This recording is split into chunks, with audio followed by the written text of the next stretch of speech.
Selanjutnya dari Partai Kebangkitan Bangsa, Amin, Ibu Hajarat Najwita Sari. Saya persilakan. Terima kasih Ketua. Pendapat akhir mini fraksi Partai Kebangkitan Bangsa DPR RI atas rancangan Undang-Undang tentang Anggaran Pendapatan dan Belanja Negara Tahun Anggaran 2024 disampaikan oleh juru bicara fraksi Partai Kebangkitan Bangsa DPR RI, Ratna Juwita Sari, nomor anggota A46 Daerah Pemilihan Jawa Timur 9, Tuban, Bojonegoro. Assalamualaikum warahmatullahi wabarakatuh. Yang kami hormati pimpinan Badan Anggaran DPR RI beserta Bapak Ibu anggota Badan Anggaran DPR RI.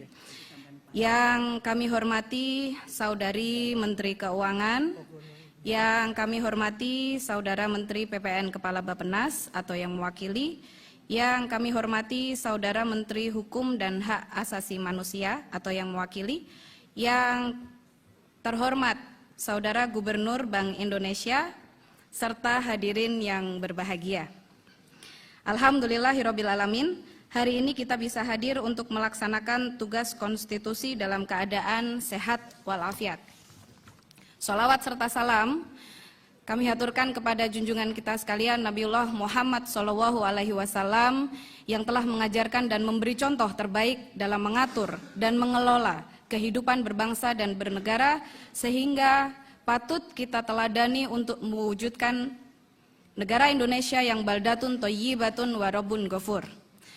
Fraksi Partai Kebangkitan Bangsa memandang bahwa kebijakan fiskal tahun 2024 yang bertemakan mempercepat transformasi ekonomi yang inklusif dan berkelanjutan ini harus dikawal dan dipastikan telah direncanakan serta disusun dengan misi menegakkan keadilan untuk kemaslahatan seluruh rakyat, tahqiqul adli lil islahi ar-ra'iyah. Saudara pimpinan Badan Anggaran, anggota Badan Anggaran, Menteri Keuangan, dan Gubernur Bank Indonesia serta hadirin yang kami hormati, setelah mencermati postur APBN 2024 yang dihasilkan oleh kesepakatan bersama antara pemerintah dan DPR RI ini, maka fraksi Partai Kebangkitan Bangsa memberikan catatan sebagai berikut. 1. Terkait target pendapatan negara, fraksi Partai Kebangkitan Bangsa meminta kepada pemerintah untuk terus menggali potensi perpajakan melalui shadow ekonomi yang disebabkan oleh tingginya transaksi ekonomi digital yang berpotensi meningkatkan PPh dan PPN.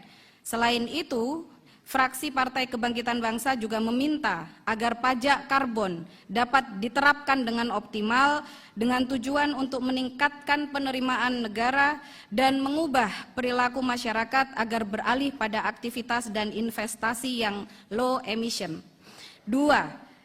Kebijakan alokasi belanja negara yang telah disepakati, fraksi Partai Kebangkitan Bangsa meminta agar porsi belanja negara tersebut benar-benar dimanfaatkan untuk menghapus kemiskinan ekstrim dan peningkatan kualitas sumber daya manusia. Antara lain, belanja bidang pendidikan, FPKB meminta kepada pemerintah untuk mengefektifkan anggaran pendidikan dalam rangka meningkatkan indikator kualitas pendidikan. FPKB juga meminta kepada pemerintah untuk mempertimbangkan nasib guru sertifikasi non-in-passing yang telah sekian lama tidak terselesaikan. Bahkan pada tahun 2023 masih ada sebanyak 108.000 di seluruh Indonesia yang belum mendapatkan SK.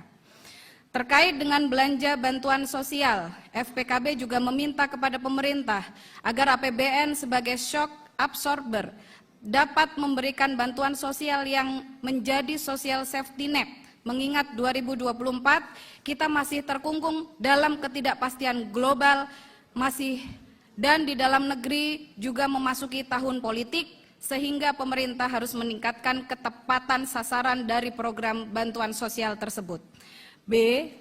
Terkait dengan penyertaan modal negara kepada BUMN, FPKB berpandangan pemerintah harus memperketat due diligence terhadap seluruh BUMN yang mendapatkan PMN.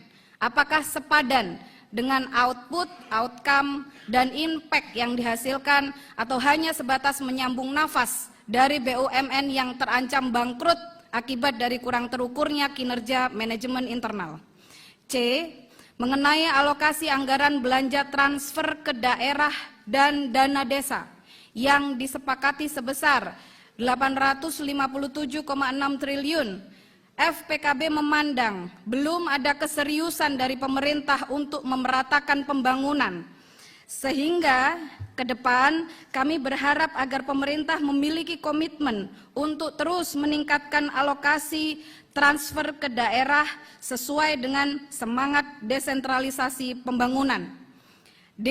Sedangkan anggaran dana desa sendiri yang telah disepakati sebesar 71 triliun yang sesungguhnya mengalami penurunan jika dibandingkan dengan rasio APBN, fraksi Partai Kebangkitan Bangsa meminta agar dana desa terus ditingkatkan hingga mencapai 5 miliar per desa, sesuai dengan arahan Ketua Umum DPP PKB, agar desa menjadi tulang punggung perekonomian dan meningkatkan pertumbuhan serta pemerataan pembangunan sehingga kita mewujudkan kemajuan Indonesia yang berawal dari kesejahteraan desa. Amin.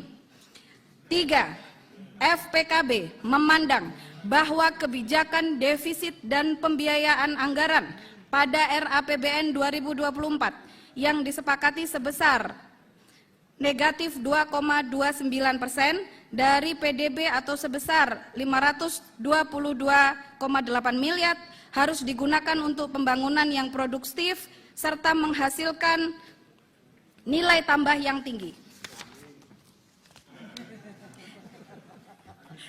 Saudara pimpinan Banggar, anggota Banggar yang kami hormati, Menteri Keuangan, Gubernur Bank Indonesia serta hadirin yang kami banggakan. Demikianlah beberapa catatan kami terhadap rancangan undang-undang tentang anggaran pendapatan dan belanja negara tahun anggaran 2024. Akhirnya, setelah mengikuti seluruh proses, mempertimbangkan baik di tingkat komisi maupun badan anggaran, maka fraksi Partai Kebangkitan Bangsa dengan mengucap Bismillahirrahmanirrahim menyatakan persetujuannya agar rancangan undang-undang tentang anggaran pendapatan dan belanja negara tahun anggaran 2024 ini untuk dilanjutkan pembahasan ke tingkat selanjutnya sesuai dengan prosedur, mekanisme, dan ketentuan yang berlaku. Atas segala perhatian yang diberikan, kami mengucapkan terima kasih. Mohon maaf apabila ada hal-hal yang kurang berkenan.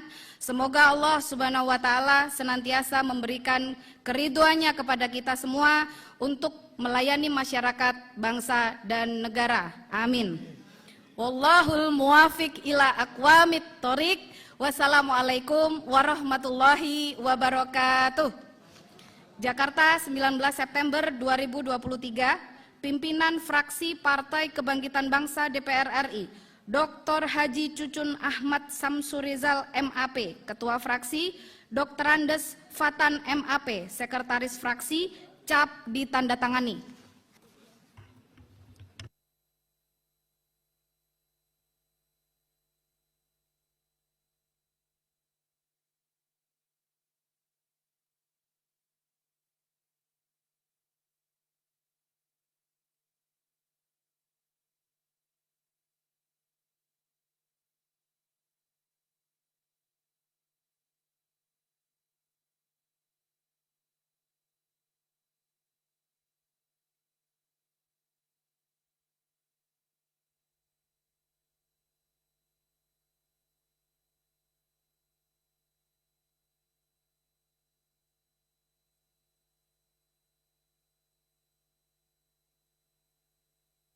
Terima kasih Bu Ratna sudah diingatkan untuk mengamini apa yang disampaikan. Baik,